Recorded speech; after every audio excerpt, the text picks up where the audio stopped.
రాధా గాయత్రి కుటుంబానికి న్యాయం జరగాలి. ఇప్పుడు అందరూ కూడా ఈరోజు మహిళా సంఘాలు కూడా ఇటీవల కాలంలో దీనిపై చాలా ఆందోళన వ్యక్తం చేస్తున్నారు. ఈ దశలో ముస్సోరి అలాగే డెహ్రాడూన్ ప్రాంతానికి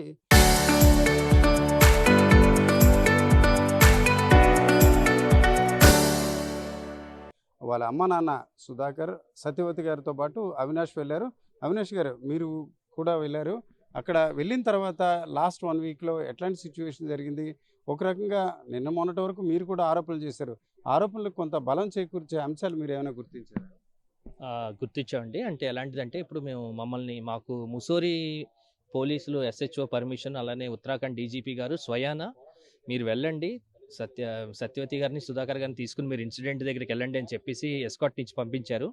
మేమిచ్చి పంపించిన తర్వాత మేము ఆ ప్లేస్‌కెళ్ళామండి. ఆ ప్లేస్‌కి వెళ్ళడానికే మాకు ఫస్ట్ థింగ్ ఏంటంటే కాంట్రాడిక్టరీ స్టేట్మెంట్స్. ఒకటి 14 తారీఖున 15వ తారీఖున వీళ్ళకి బాడీని చూపించేటప్పుడు 16వ తారీఖున సుధాకర్ గారికి చెప్పింది ఏంటంటే ముస్సోరికి నుంచి కదిలించొద్దు అంటే లేదు అది 3 గంటల ప్రయాణం ఉందని చెప్పి శ్రీచరణ్ వాళ్ళ తల్లి వాళ్ళ తండ్రి కూడా చెప్పడం జరిగింది. కానీ ఇదే ముస్సోరికి మేము డెహ్రాడూన్ నుంచి వెళ్ళడానికి మాకు 1 అవర్ పట్టింది. ఆ రోజు కూడా మీరు చూసే ఉంటారు వీడియోలో.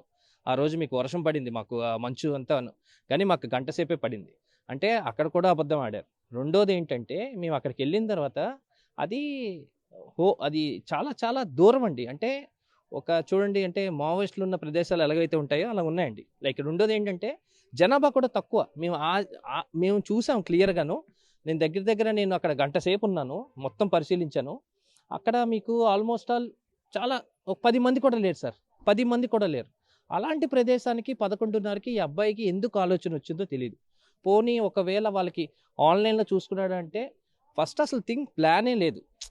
ప్లాన్ ఏంటి రిషికేష్ గాని, హరిద్వార్ గాని నలుగురు కలిసి వెళ్ళాలి. ఇక్కడ ఇంకోటేంటంటే ఇద్దరు వెళ్లారు. ఆ ఇద్దరు వెళ్ళినప్పుడు ఇన్‌స్టంట్‌గా బుక్ చేసుకోవాలి అని శ్రీచర్ చెప్పాడు. కొన్ని తనకున్న స్టేట్మెంట్స్‌తో. అంటే అప్పటికప్పుడు ఎళ్ళామని చెప్పి. ఇది హనీమూన్ ట్రిప్ అయితే కాదు. దయచేసి మీ మీడియా ద్వారా నేను యూట్యూబ్‌కి గాని, సోషల్ మీడియాలో గాని ఎవరెవరైతే కామెంట్లు చేస్తున్నారో వాళ్ళందరికీ నేను రిక్వెస్ట్ చేస్తున్నాను.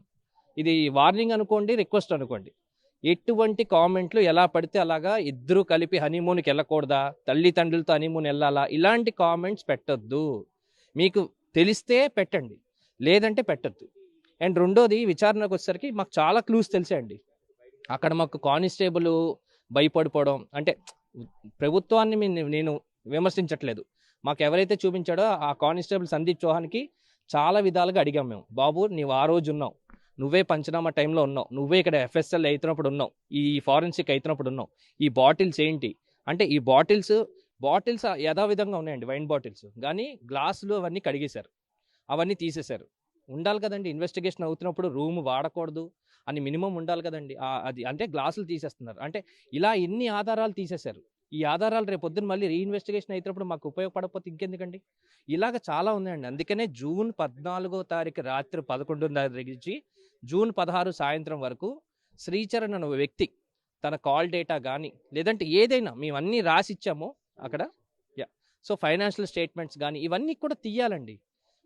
తను ఇప్పుడు వైన్ బాటిల్ అన్నాడు. ఓకే. ఏం చెప్పినా కూడా ఎందుకంటే తను ఎలాగో ముందుకు రావట్లేదు. తను ఎలాగో ఇన్వెస్టిగేషన్‌కి సహకరించట్లేదు. అదేదో మేమే అందుకనే వెళ్ళాం. అతను ఎలాగో రావట్లేదంటే మాకు ఇన్సిడెంట్ ప్లేస్ చూపించండి అని చెప్పి వెళ్ళాం మేము. అది. ఓకే. ఓవరాల్‌గా ఇప్పుడు మెజిస్ట్రియల్ ఎంక్వైరీ కూడా ఆల్మోస్ట్ మొదలైంది. నోటీసులు కూడా ఇచ్చారు. ఇప్పుడైనా వాళ్ళ పేరెంట్స్ అటెండ్ అవుతారా? ఇఫ్ అటెండ్ అవ్వకపోతే నెక్స్ట్ స్టెప్ ఏంటి?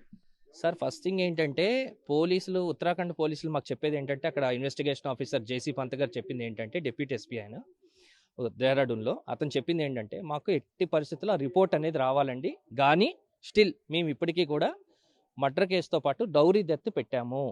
దీనికి అనుసరించగా ముసిరి కోర్టులో మేము కోర్టుకి పర్మిషన్ అడుగుతున్నాము. తనకి అరెస్ట్ వారెంట్ ఇవ్వడానికి. గానీ అక్కడ శ్రీచరణ్ గారి తరపు నుంచి వచ్చిన అడ్వకేట్ గారు, వకీల్ గారు ఏదైతే ఉన్నారో తను 15 మందిని పూచాకచ్చిగా చూపించి 15 మంది ఆ రోజు ఉన్నారు అని అక్కడ కూడా ఇప్పుడు లాని ఎలాగ విమర్శించాలో అర్థం అవ్వట్లేదు. విమర్శిస్తే యూనియన్‌లు ఒప్పుకోవు. గానీ 14వ తారీఖు రాత్రి 11:30కి చెక్ ఇన్ అయినోళ్ళు 15వ తారీఖున ఉదయం ఇన్సిడెంట్ అయిపోతే 15 మందిని ఎక్కడి నుంచి చెప్పించాడాయన? మాకు డైరెక్ట్గా డిప్యూటీ ఎస్పీ షాక్ అయ్యాడంట. 15 మందిని కోర్టులో మాకు ప్రైవేట్ పీరియడ్లో చూపించారండి. కోర్టులో 1,00,000 చూపిస్తారు కానీ మేమైతే మీ తరపునే ఉన్నాం, మా మీద భరోసా పెట్టుకోండి, మేము ఆ అబ్బాయిని అరెస్ట్ చేస్తాము, మా దగ్గర ఉన్న 2 లాస్ అని పోలీసులు వాళ్ళు చెప్తున్నారండి. రెండోది మాకు నిన్న చాలా గుడ్ న్యూస్ మాకైతే, అంటే ఈ టైంలో గుడ్ న్యూస్ అని అనాలి. అంటే ఎందుకంటే రాధా గాయత్రికి న్యాయం జరగాలంటే ఎక్కడా లేని విధంగా పోలీస్ ఎంక్వైరీ అవుతున్నప్పుడు ఇండియాలో ఎక్కడా లేని విధంగా magistrate enquiry first time Ashish Chauhan గారు ప్రకటించారు. మాకు అది ఆశీష్ చౌహాన్ గారికి మీ media through, Telugu media through మేము థ్యాంక్స్ చెప్తున్నామండి. అలాగే అక్కడ sub divisional magistrate Rahul Anand గారు ఎంక్వైరీ ఆఫీసర్గా ఉన్నారు. ఆయన ఇవాళ కూడా పేపర్ అడ్వర్టైజ్మెంట్ ఇచ్చారు. మళ్ళీ ప్రతి ఒక్కరికి ఫోన్ చేసి అడుగుతున్నారు, ఏంటండి మీకు ఏమైనా ఉన్నాయా చెప్పండి.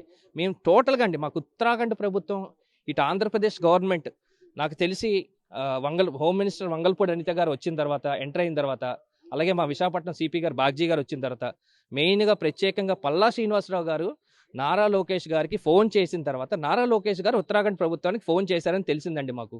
ఇది హ్యాట్స్ ఆఫ్, అంటే special thanks to national president Telugu Desam party Nara Lokesh గారికి, ఐటీ మినిస్టర్ గారు కూడా ఆయన. సో అంటే ఈ ప్రభుత్వాలు చెప్పిన తర్వాత అక్కడ కదలికి వచ్చిందండి.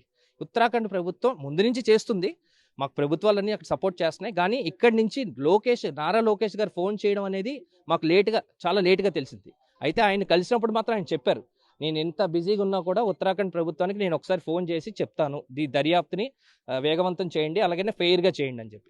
సో నారా లోకేష్ గారికి కూడా మేము కృతజ్ఞతలు తెలుపుతున్నాం. అంటే మీరే అన్నారు, బాధ హ్యాపీనెస్ అన్నది ఎప్పుడు ఉండదు. ఎందుకంటే ఒక అమ్మాయి చనిపోయింది, చాలా బాధాకరం, అది కూడా అర్ధాంతరంగా. కొంతవరకు ఈ దర్యాప్తు కొంత దగ్గర అవుతుంది, శ్రీచరణ్ చుట్టూ ఒక ఉచ్చు బిగుస్తుంది, అతని అరెస్టుకు రోజులు దగ్గర పడ్డాయని అనిపిస్తుందా మీకు? తప్పకుండా అండి. కేవలం ఆయన చెప్పిన 2 వాక్యాలు నాకు ఇప్పటికే గుర్తున్నాయి. పోస్ట్ మార్టం రిపోర్ట్ రానివ్వండి చూద్దాం. వాళ్ళ తండ్రిని అడిగినా, దుర్గాప్రసాద్ గారిని అడిగినా కూడా పోస్ట్ మార్టం రిపోర్ట్ రానివ్వండి చూద్దాం. తల్లిని అడిగినా కూడా ఒకానొక సందర్భంలో మీ మీడియా వాళ్ళు పోస్ట్ మార్టం రిపోర్ట్ రానివ్వండి చూద్దాం. అంటే పోస్ట్ మార్టం రిపోర్ట్ మీద ఎందుకు ఆధారపడ్డారు శ్రీచరణ్ ఫ్యామిలీ మొత్తం? ఎందుకు తను ముందుకు వచ్చి హాజరవ్వట్లేదు? ఇప్పుడు తన భార్య చనిపోయినప్పుడు భర్తగా తను ఒక రెస్పాన్సిబుల్ సిటిజన్గా, ఒక ఇండియన్ సిటిజన్గా, ఒక భారతీయ పౌరుడుగా ముందుకు వచ్చి ఎందుకు హాజరవ్వలేకపోతున్నాడు? ఏది అడ్డుతుంది తనకేమైనా భయం ఉందా? ముందుకు రమ్మనండి. శ్రీచరణ్ అనే వ్యక్తి రాధా గాయత్రి భర్తగా ముందుకు రావాలి. సో మాకైతే విశ్వాసం ఉంది సార్, మాకైతే న్యాయం ఇంకా బతికే ఉంది అని క్లియర్గా కనిపిస్తుంది. అది లేట్ అవ్వచ్చు, కానీ ఈ లేట్ అవుతున్న టైంలో ఈ సోషల్ మీడియాలో ఎలా పడితే అలా పెడుతున్నారు, తెలుసుకుని పెడితే బాగుంటుంది. లేదంటే ఆ వీడియోస్ ఏవో ఉన్నాయి కదా యూట్యూబ్లో, చూస్తే తెలుస్తుంది. అంతేగాని ఒక భార్య భర్త కోసం హనీమూన్ ఆపేశారా, తల్లిదండ్రులు ఓ తల్లిని అడిగి తెలుసుకోండి, ఏవేవో పెడుతున్నారు. ఇలాంటి కామెంట్స్ మేము పట్టించుకోం. కాకపోతే ఏది పడితే అది పెడితే రేపొద్దున్న నీకే రావచ్చు. ఎవరైతే కామెంట్స్ అలా బ్యాడ్ కామెంట్స్ పెడుతున్నారో వాళ్ళ కుటుంబానికి రావచ్చు అని అనుకుంటాం మేము. ఇంకా అంతకుమించి మేము అనుకోలేం కదా. సో సోషల్ మీడియాని చాలా జాగ్రత్తగా మానిటర్ చేస్తున్నాను నేను. ఎట్టి పరిస్థితుల్లో శ్రీచరణ్ ఫ్రెండ్స్ ఎవరు ఉన్నా కూడా ఈ డేటాను కూడా తీసుకెళ్ళి నేను ఉత్తరాఖండ్ ప్రభుత్వానికి ప్రూఫ్లు ఇస్తాను, దాని డేటా కూడా తీయిస్తాను నేను.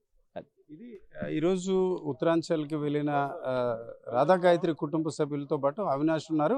ఒక రకంగా తమకు కొన్ని సాక్ష్యాలు దొరికాయి, అవన్నీ కూడా అక్కడ ఉన్న డెహ్రాడూన్, ముస్సోరీ పోలీసులకు ఇవ్వడం జరిగింది. ఖచ్చితంగా శ్రీచరణ్తో పాటు వారి కుటుంబ సభ్యుల పాత్ర ఉన్నట్టు కూడా వారు గట్టిగా నమ్ముతున్నారు. ప్రధానంగా చూసుకుంటే కియా ఇన్ ఏదైతే అక్కడ స్టే హోమ్ ఉందో, ఆ స్టే హోమ్ చాలా మారుమూల ప్రాంతం. ఆ మారుమూల ప్రాంతం ఒక పథకం ప్రకారం ఆ ప్రాంతానికి శ్రీచరణ్ తీసుకెళ్ళి ఆమెని అంతమొందించారని చెప్తున్న వాతావరణం మనకి అవినాష్ మాటల్లో మనకు వ్యక్తం అవుతుంది. కెమెరా పర్సన్ తిరుపతితో రామచంద్ర, RTV, వైజాగ్ ఎయిర్పోర్ట్ నుంచి.